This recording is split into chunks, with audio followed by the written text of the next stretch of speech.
The discovery of fire, or more precisely, the controlled use of fire, was one of mankind's first great innovations.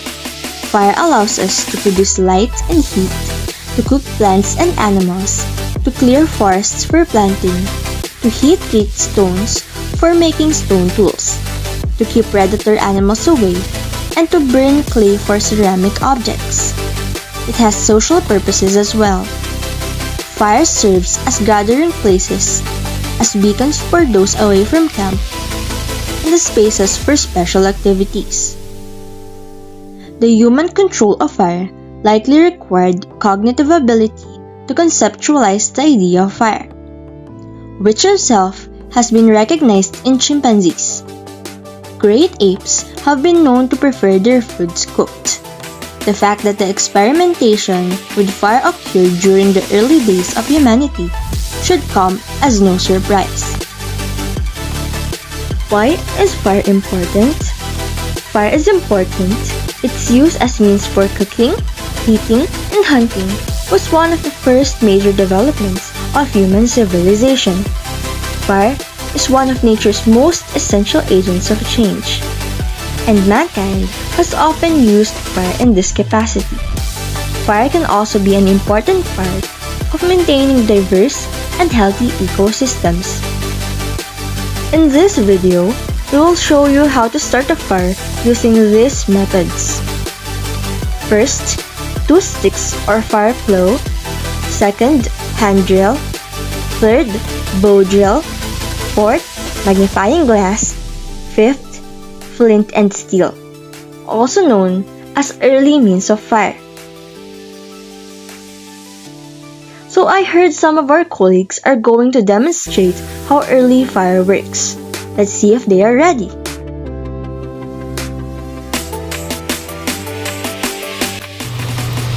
So good day everyone.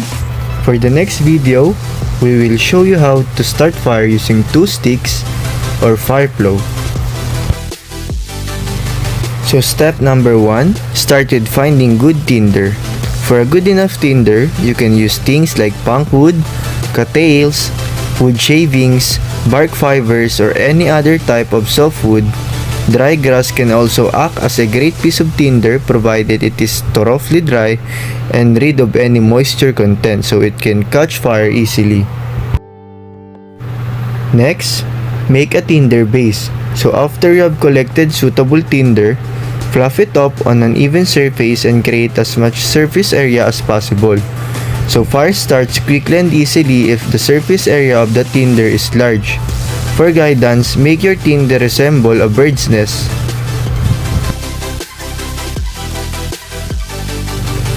Now starting with the fire plow. By definition, a fire plow is basically having 2 dry sticks and moving the top stick up and down, or back and forth, through a hole or a groove made in the bottom stick. This ultimately generates heat that produces enough smoke to make coal or a piece of ember. So this piece of ember is then sewed to ignite the tinder base and have a long-lasting fire. So you need to assemble all the ingredients to start the fire. So take a piece of softwood for that long piece of wood to make a hole.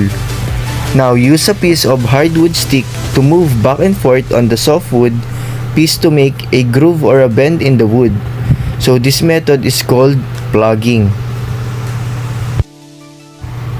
So as you can see in the video, we continually move the stick back and forth. So note that when you're doing this method, you need to be patient to start a fire. So just keep on moving and moving to produce heat and fire. As you can see in the video, it started to create a fire. So in this case, you can now make a big fire with the use of your chosen tinder. That's all, and thank you for watching.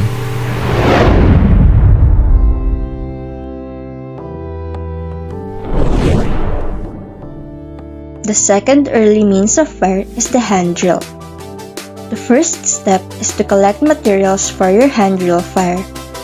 The materials you use to start any friction fire are critical, but never more so than when you're building a hand drill fire. The second method or the second step rather, is to construct walls.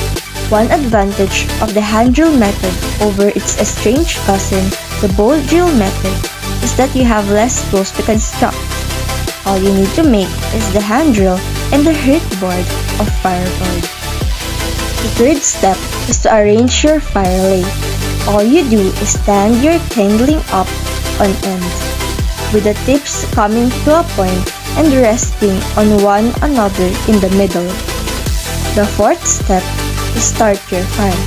Now that you have everything set up and ready, you can start finding out which part of your hand yields the most painful blisters. Also, you can start a hand drill fire. Last but not the least, put out your fire.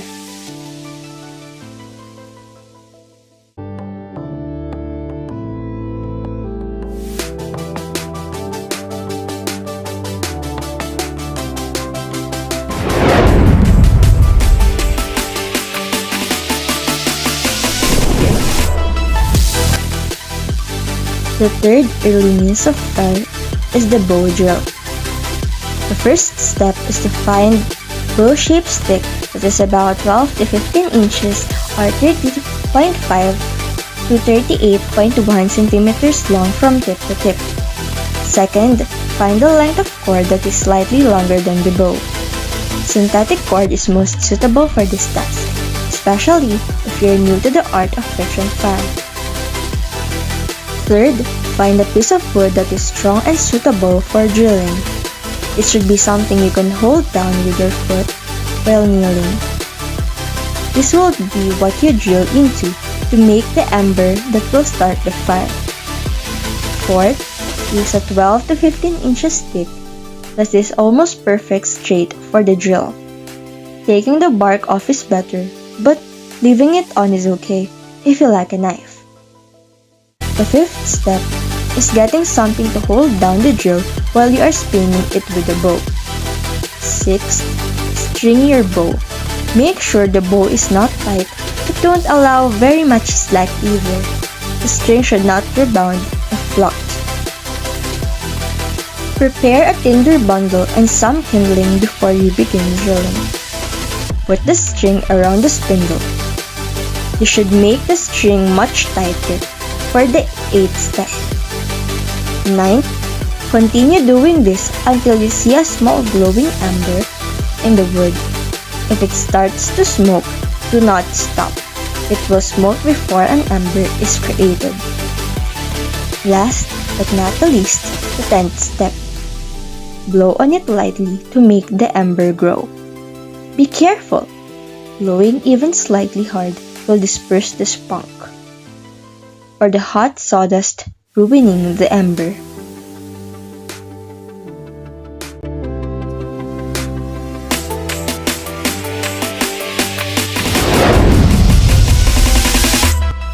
The fourth early means of fire is the use of magnifying glass. The first step is to choose a safe location to light a fire. Make a fire with your magnifying glass in a location where the fire cannot burn anything else but the tinder. Second is to hold the magnifying glass between the sun and the tinder. You'll notice that a small bright dot appears on the newspaper. Lastly, focus on the dot in one place for 20 to 30 seconds. Hold the magnifying glass still until the tinder begins smoking.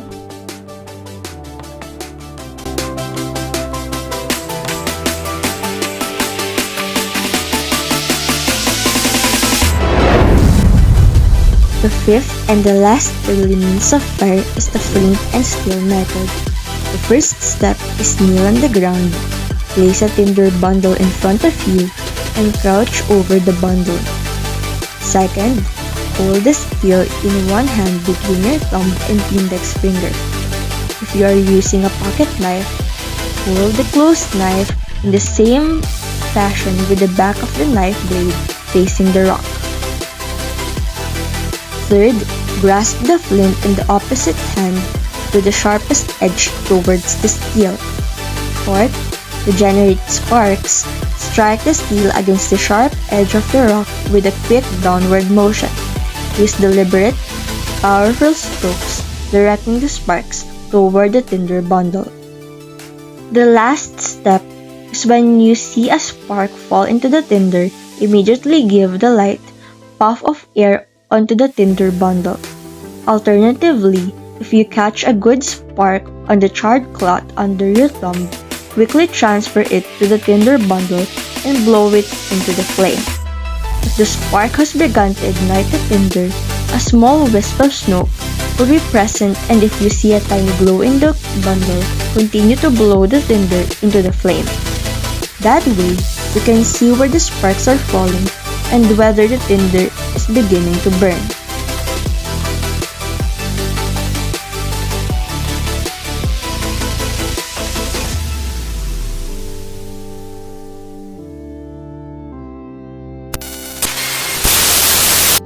Now that we have showed you the 5 early means of fire, we hope that you have learned how to start a fire in best and simple ways. Again, remember you can start a fire, but the most useful fire is passion with this. Love everything you do, and all the things you wanted and dreamt will be yours.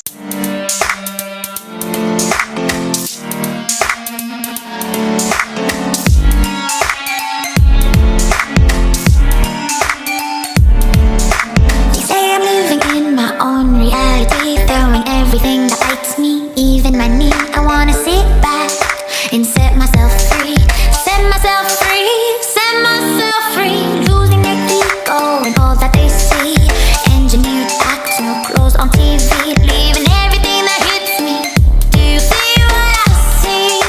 Oh, and it's a bit cold. We live in a sick world.